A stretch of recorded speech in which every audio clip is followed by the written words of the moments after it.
Welcome to Revenge with Lyra. During dinner, my dad laughed. You should learn from your sister. She's financially independent. Everyone clapped. My fork froze halfway. My heart didn't. Hi everyone, my name is Jenna Haley. I'm 28. And if you think this is just another jealous sibling moment, just wait. Tell me something. Why do families worship the loudest one? The one who performs confidence, but never the one who actually pays the bill. My sister Kayla tossed her hair like she was the CEO of the universe. She lifted her glass and smirked at me like she was blessing me with her existence. Mom patted her on the shoulder. See, Jenna, you should be more like your sister. She handled her life responsibly. I sipped my drink once, slow, intentional, and said, then she won't miss the $4,200 transfer that hits her account every month. Instant silence. Kayla's smile died so fast it looked like a glitch. Dad blinked. Mom's hand stopped midair. Kayla's fiancé coughed like he choked on his own future. You could hear the cheap jazz music in that restaurant suddenly get louder. Kayla whispered, too soft for the table, but loud enough for me. Don't. Oh, I would.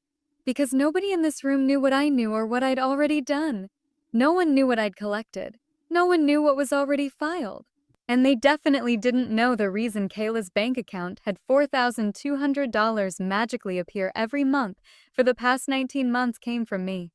Or why. I placed my napkin on the table calmly, the way a surgeon might before an incision. This wasn't anger. This was the final curtain. And tonight I was done being the quiet one. Kayla's voice sharpened. Jenna, stop! But I wasn't looking at her anymore. I turned to Dad, who was still frozen, fork in hand like a statue. Dad, you know how you always say Kayla succeeded all on her own? He nodded once, slow, confused, still cocky. Well, her success cost me $4,200 a month. Auto transfer since the day she lost her job at Penrest Financial. Mom's jaw actually dropped. Kayla's fiancé stared like I just switched languages. I kept going, steady, quiet, not dramatic, the kind of voice that makes truth heavier. She never told you because she didn't want you to know she was drowning, and she didn't want you to know. I bailed her out. Kayla hissed. You're lying. No, I'm not. My bag sat next to me. I reached inside calmly, pulled out a folder, printed bank statements highlighted. I placed them gently between Mom's butter knife and the bread basket. Kayla's fiancé leaned forward so hard his chair squeaked. Dad scanned the numbers. There it was. $4,200. $4,200. $4,200. $4,200. Month after month, his voice came out strangled. Why would you pay her rent? I looked at Kayla. She couldn't lift her eyes. Because she begged me. Because she said if Mom and Dad found out she lost her job, they'd be humiliated. Her words. Mom gasped. Dad looked like something snapped inside him. Kayla finally spoke, broken. You promised you wouldn't say anything. I tilted my head. And you promised you'd pay me back in March and May and August and November. Silence, heavy bruising. Dad slowly turned his head toward Kayla. You lied to us. No one breathed. Kayla exhaled. And then it happened. The first tear, and I wasn't done yet. Kayla's mascara smudged as she tried to regroup, but the room already shifted. No more golden daughter aura. No more applause. Just a woman exposed. She tried to laugh it off. Dad, she's exaggerating. I raised one eyebrow. Want to explain how you leased that Mercedes 3 months ago when you had zero income? Dad's head snapped toward her so fast the water glasses rattled. Michaela swallowed. Then Dad asked the question that finally cracked the air. Is this true? She didn't answer. She just stared at her untouched risotto like she could disappear into it. Mom looked betrayed like someone peeled skin off reality. The waiter approached timidly asking if anyone needed refills. Nobody even heard him. He backed away quietly. That's when Kayla broke. We grew up poor. Okay. I didn't want to be that girl again. You know what always says, appearance is everything. People expect me to be someone. Her voice cracked, wobbling between rage and grief. She was spiraling. She wasn't glamorous now, she was terrified. And Dad turned to me. Why didn't you tell us sooner? That question, that simple question sliced deeper than any insult. I let a small, tired laugh escape. Because you've never believed anything I ever said unless Kayla said it first. Dad froze, literally froze because he knew. He knew that was true. The childhood years, the school awards, my scholarships, my promotions. Kayla only had to exist. I had to prove, beg, qualify, overperform. And even then I was still less. Kayla whispered broken. Please don't do this here. I leaned in slightly, my voice barely above breath. No, Kayla, you did this here. And that was the moment the bill arrived. The server set the leather folder down in the middle of the table like a judge dropping a verdict. Dad slid it toward himself automatically, like always, but then paused because this time there was no family card. The card was my sister's. Her glittery rose gold branding card she used for every fake luxury moment on Instagram. Dad handed it to the server. Charge hers, he instructed flatly. Kayla's napkin slipped from her fingers. Dad, wait. The server walked away. Kayla looked like she'd just been sentenced. Mom finally found her voice tight, trembling, horrified. You're her older sister. Why can't you just help her? That sentence, those exact words, it was the summary of my entire childhood boiled into one lazy weapon. I didn't yell, I didn't rage, I just smiled. A slow, steady smile that probably scared them more than any scream could. I have been helping her quietly, silently for years. That's what you never saw. That's what you never asked about. Dad leaned back, jaw tight, listening now. And now I've stopped, I whispered. The server returned. Card declined. Kayla's face crumbled. This part wasn't new. This was weekly, just usually solved by me swooping in. But tonight I sat still. The server cleared his throat gently. Would you like to provide a different form of payment? Dad turned to Kayla, his voice dead serious now. Handle it. Kayla's hands shook so hard her ring rattled against the table. I don't have. Dad cut her off. What happened to your independence? Silence. Dad finally looked back at me, his voice lower than I'd heard in years. So what now? I didn't blink. I paid the lease termination on her car this morning. I replied. That Mercedes is already gone. Kayla's chair scraped violently as she stood, her face blotchy, breath shaky like she'd been pushed underwater and couldn't find the surface. You had an O, right? She hissed. I tilted my head slightly. It was in my name. Mom gasped. Dad blinked in confusion. And that's when the real panic hit.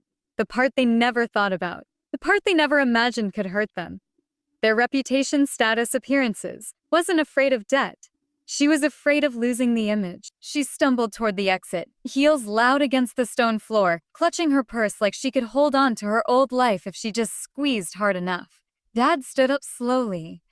The entire restaurant watched us now, not with curiosity, but with recognition, because change in a family doesn't look like a speech. It looks like a quiet shift in gravity. One person refusing to be the mule anymore. Dad sat back down. He knew I wasn't bluffing. I placed my napkin on the table gently, my side of the rent canceled. Her phone canceled. Card access removed. The utilities she pretends to pay but doesn't. They're in my name. Not anymore, Dad's throat tightened. You did all of that today?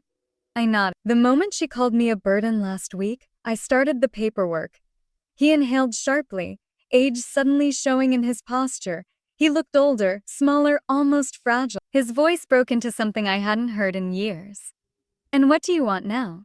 I met his eyes, the same eyes that watched me earn everything while Kayla received everything.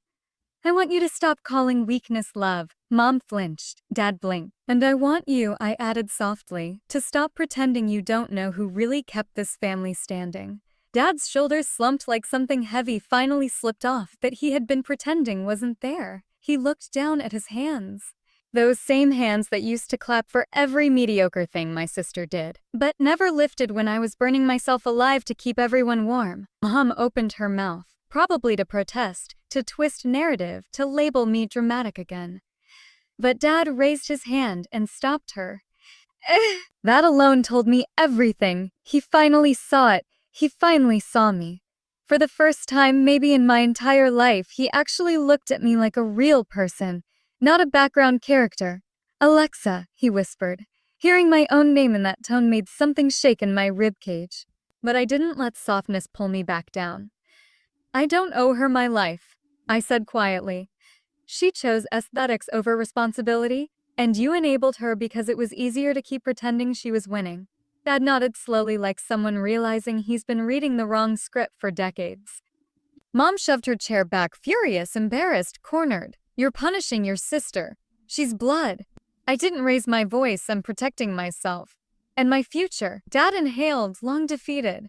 And then the final shift, the one I never thought I'd witness. He reached for his wallet. He pulled out his own card, the actual family money card, and handed it to the server. Not hers, not mine, his. A quiet admission, a quiet apology, a quiet surrender. Kayla, still outside, watched through the glass with her mascara streaked down her cheek like a child watching the ice cream truck drive away. Dad signed the bill. He didn't look up. When we stepped out of the restaurant, the night air felt colder. The neon sign above the doorway flickered like a dying pulse.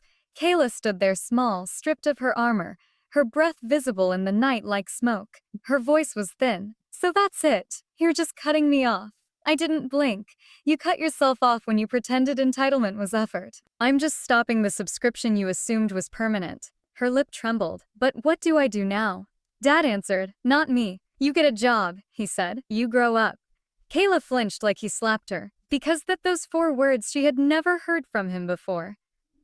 Mom stared at Dad, betrayal all over her face. Like the universe glitch swapped her favorite character. This was the first night Dad wasn't on their team. For once, he wasn't protecting fantasy. He was acknowledging reality. And he turned to me. I'm sorry.